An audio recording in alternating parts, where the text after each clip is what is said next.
नमस्कार, मैं हूं शांता सिंह और आप देख रहे हैं बोले भारत। साम्यवादी चिंतन के प्रणेता मार्क्स ने कहा था कि धर्म अफीम है। जैसे अफीम के नशे में अच्छा भला इंसान बेसुध हो जाता है, बेसुध ही नहीं होता बल्कि उस बेखुदी को कायम रखने के लिए और ज्यादा अफीम का सेवन भी करने लगता है। मार्क्स एक महान वैचारिक पुरुष थे। उन्होंने देश दुनिया के राजनीतिक, सामाजिक और आर्थिक चिंतन का अध्ययन किया था, लेकिन लगता है कि हिंदुस्तान के सामाजिक चिंतन तक उनकी दृष्टि नहीं गई होती तो कहते कि भारत में एक जाति व्यवस्था है और वो जाति अफीम से भी ज्यादा नशीली है, ज्यादा खतरनाक है। वो तो साक्षात हेरोइन है।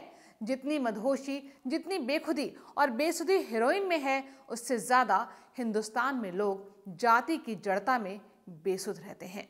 इस संक्षिप्त भूमिका की वजह हाथरस कांड है, जहां नारायण साकार हरि और भोले बाबा के सत्संग में मची भगदड़ में 120 से ज्यादा लोगों की जान चली गई। पहले आप नारायण साकार हरि के बारे में जान लीजिए। नाम में ही ईश्वरत्व है। नारायण के साकार रूप हरि की बात है। इस बाबा का असली नाम सूरजपाल जाटव है। इसका अतीत 4 हिस्सों में बटा है। पहला हिस्सा इसकी दलित पृष्ठभूमि से जुड़ता है, यानी कि उस वर्ग से जिसने समाज में उपेक्षा, अवहेलना और अपमान ही ज्यादा सहा है। आज से 60 से 70 साल पहले स्थिति और बुरी रही होगी, जब सूरजपाल बच्चा या किशोर रहा होगा। तो जाहिर है कि समाज के सताए हुए वर्ग के पायदान पर खड़े एक युवक में ये हसरत भरी रहती है कि वो भी ऊपर उठे।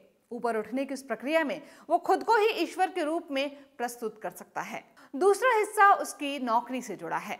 वो उत्तर प्रदेश पुलिस में सिपाही हो गया था, लेकिन उसकी सेवा का ज्यादातर वक्त लोकल इंटेलिजेंस यूनिट यानी कि LIU में गुजरा। इसमें रहते हुए सूरजपाल जाटव ने खुफिया तंत्र को बखूबी समझा।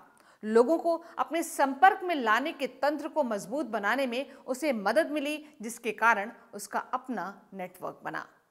तीसरा हिस्सा नौकरी के दौरान ही उस पर लगे यौन शोषण के आरोप से जुड़ा है। सूरजपाल इस मामले में निलंबित भी हुआ था, जेल भी गया था। वो जेल उसकी जिंदगी का एक बड़ा निर्णायक मोड़ साबित हुआ।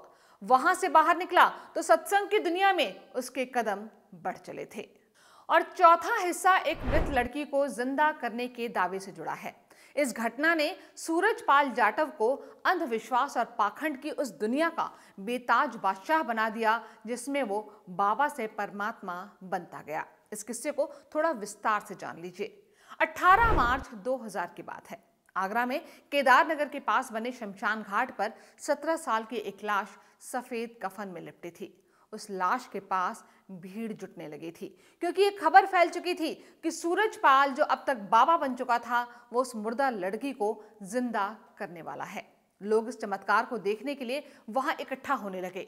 दूसरी ओर अपने किसी परिजन की लाश लेकर अंतिम संस्कार के लिए जो लोग आए थे, वो भी लाश को एक तरफ रखकर इंतजार करने लगे कि अगर बाबा ने इस लड़की को जिंदा कर दिया तो क्या पता उनके परिजनों को भी जिंदा कर देंगे।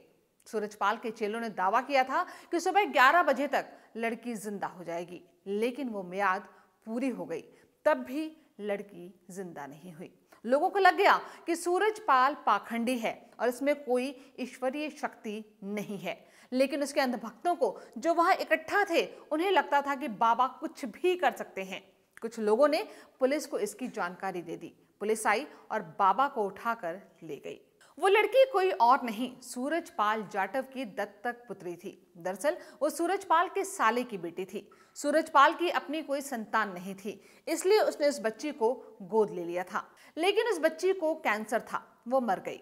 उस घटना के बाद बाबा पर कोई खास केस तो नहीं बना, लेकिन उसकी किस्मत जरूर चमक गई। एक खास तबके को सूरजपाल में पहले संत का चेहरा दिखता था, फिर परमात्मा का। सूरजपाल बेबस, विपन्न, गरीब लोगों को समझाने में कामयाब होता गया कि वही ईश्वर है। लोगों को अक्सर वो अलग अलग देवताओं की मुद्रा में दिखने लगा। फिर मंगलवार के दिन उसका प्रवचन होता था। पहले तो 2-4 लोग आते थे, लेकिन धीरे धीरे काफी लोग इकट्ठा होने लगे और फिर मंगलवार को लाखों लाख का हुजूम उमड़ने लगा। 2 जुलाई को भी वो अमंगलकारी मंगलवार ही था, जब हाथरस में सूरजपाल के सत्संग में मची भगदड़ में 121 लोगों की जान चली गई। अब आते हैं उस मुद्दे पर जिसकी चर्चा बिल्कुल शुरुआत में हुई। वो सवाल जाति का है, वो सवाल जाति के जज्बात का है। सूरजपाल जाटव उर्फ नारायण साकार हरि उर्फ भोले बाबा के सत्संग में 121 लोगों की मौत के बावजूद उस पर कोई कार्रवाई नहीं हुई। उसका नाम तक एफआईआर में दर्ज नहीं हुआ है। राजनीतिक दल पीड़ितों को न्याय की बात तो कर रहे हैं, लेकिन सूरजपाल के नाम पर पतली गली से निकल जाते हैं। आप सबके बयान को ध्यान से सुनिए। लोकसभा में विपक्ष के नेता और कांग्रेस के पूर्व अध्यक्ष राहुल गांधी पीड़ितों से मिलने हाथरस पहुंचे थे। जिस परिवार से मिले उसके बाद जो बयान दिया उसे सुनिए। गलतियां तो हुई, फोन थोड़ा साइड करिए, तो ये पता लगाना चाहिए और शायद सबसे जरूरी बात कि कॉम्पेंसेशन सही मिलना चाहिए। वाकई राहुल गांधी के बयान में एक मानवीय पीड़ा है, एक संवेदना है, होनी भी चाहिए। लेकिन इस बयान में दो पहलू गौर करने के हैं। पहली तो ये कि एक जगह भी भोले बाबा की चर्चा नहीं है, उसका नाम तक नहीं लिया गया। दूसरा ये कि ये प्रशासन की गड़बड़ी है। प्रशासन गलत है कि 80,000 लोगों की बात थी तो 2.5 लाख लोग कैसे आ गए। ऐसे में जिस बाबा ने सत्संग जमाया था वो इस बात के लिए जिम्मेदार क्यों न ठहराया जाए। लेकिन राहुल गांधी ने एक बार भी उसका नाम अपनी जुबान से नहीं लिया।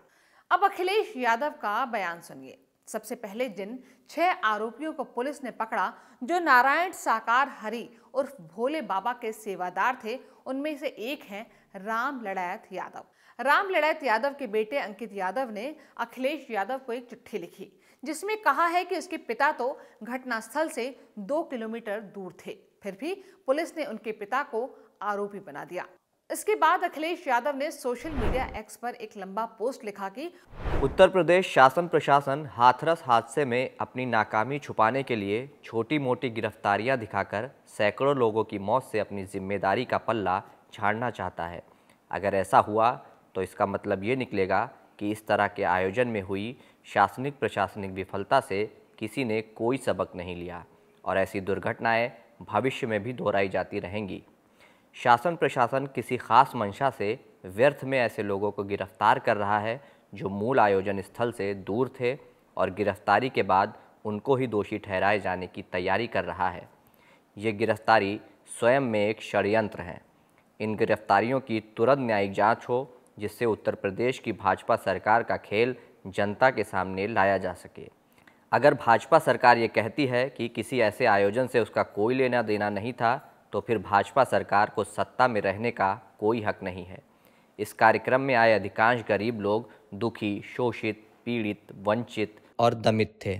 इस आधार पर इसका मतलब तो ये निकलता है कि ऐसे लोगों से भाजपा सरकार का कोई सरोकार नहीं है, जबकि सबसे पहले सरकार का ध्यान ऐसे लोगों की तरफ ही जाना चाहिए। निंदनीय। अगर अपनी जाति में कोई भी पीड़ित हो तो उसका साथ देना चाहिए। अगर अंकित यादव की बात सही है कि उसके पिता बेगुनाह हैं तो उनको भी इंसाफ मिलना चाहिए। लेकिन अखिलेश यादव इस पूरे बयान में कहीं भी सूरजपाल का नाम नहीं लेते।